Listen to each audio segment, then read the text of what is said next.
the Spanish Mediterranean shore, an archipelago plays its own score. The Balearics.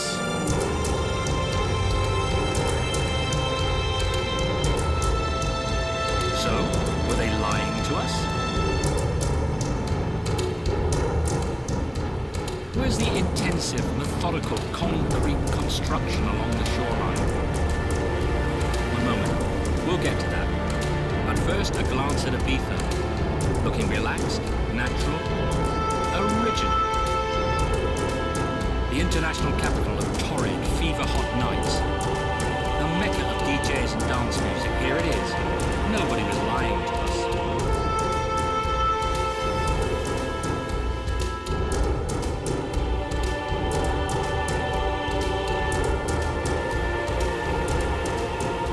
Neither did anyone hide the truth about the coast of Formentera, the neighbouring island to Ibiza.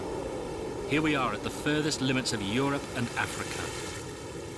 From here, with binoculars on really fine days, you can even make out the coast of Algeria, 200 kilometres away to the south. Here, the roofs of the restaurants on the beach have retained the logo that was a rallying sign. Peace and love in Formentera. That was at the beginning of the 70s.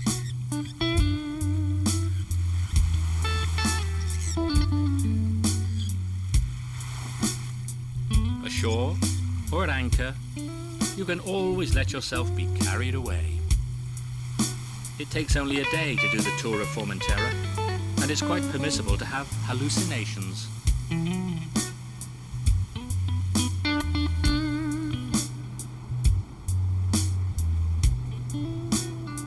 Like in this cliff, if you look closely, you can see 2 eyes, a mouth, a nose, a lion's head, can't you? And then a doll's harbour. Boats coming and going in the channel, the limpid, clear water, the Mediterranean in all its splendour, in all its clichés. And after all, why not? The tourists? Well, there are these little ferries that shuttle between the islands, and it all appears to be on a human scale.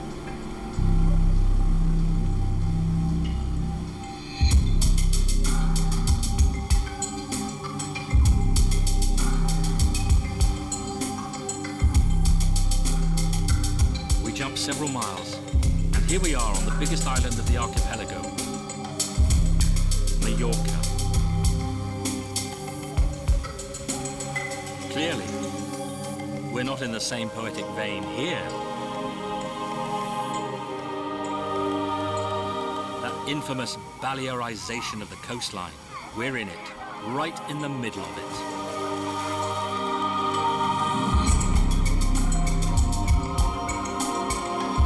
Eight million tourists every year, as many as Greece on an area that is 100 times smaller. As long as there are airports and aeroplanes. As long as there are golf courses sprouting on all 4 corners of the island. And to hell with the insoluble problems of fresh water supply. Even if it means desalinating seawater to water the greens. It's a mess. The island of Majorca has a permanent population of 800,000, most of them in Palma, the capital of the autonomous community of the Balearic Islands. They speak Castilian there, but also Catalan.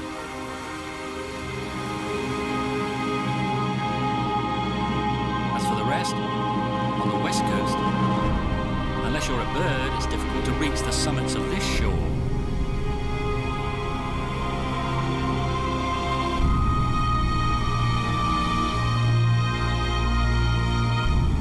A rugged, spectacular coastline around Soler, with a constant traffic of passenger ships.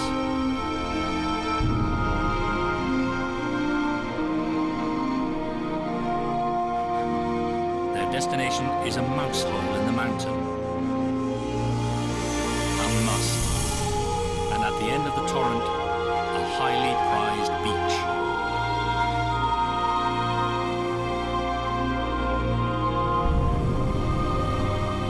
Apparently, Russian visitors adore it. It makes a change from inland, with these winding roads where the major cycling teams come to train at the end of winter, only too happy to find hills to climb without snow or ice.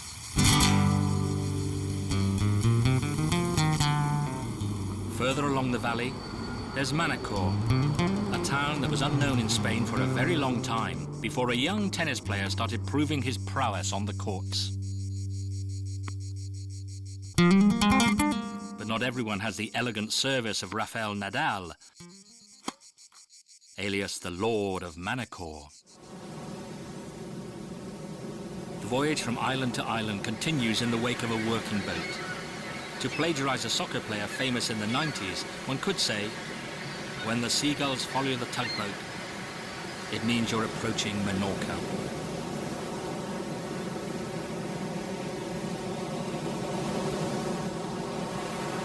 Minorca is the island apart in the Balearics, the one that teaches, the one that surprises, the one that tells you a lot about human nature. Here there's no coastal road, still no overloaded airport.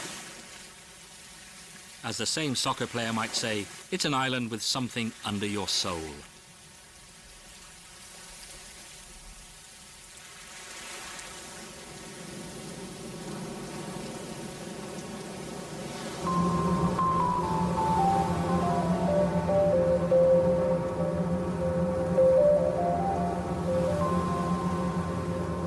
An observant long-range migrating bird will be able to recognize in these landscapes a similarity with other rocky islands. You immediately think of the Aran Islands of faraway Ireland, drier, but just as windswept.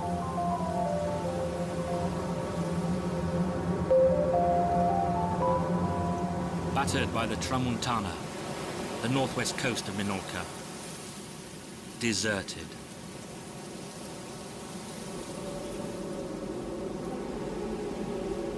Wind and rock, the roots of Minorca, where the islands maintain a special relationship with the subsoil in general, with quarries in particular.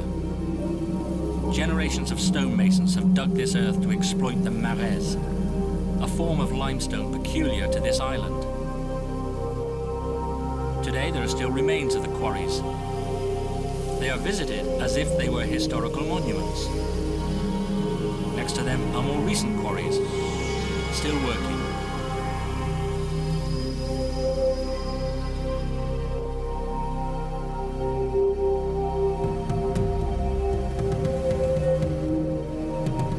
In Ciutadella, the main town on the west coast, there are more monuments. As well as edifices and buildings, architectural works, cool lanes, a majestic cathedral. No cement, no concrete, but hundreds of blocks of marais extracted nearby and dressed and sculpted here. The signature of an era, the mark of a proud island standing tall in its boots, with no jet set, with no all-night parties.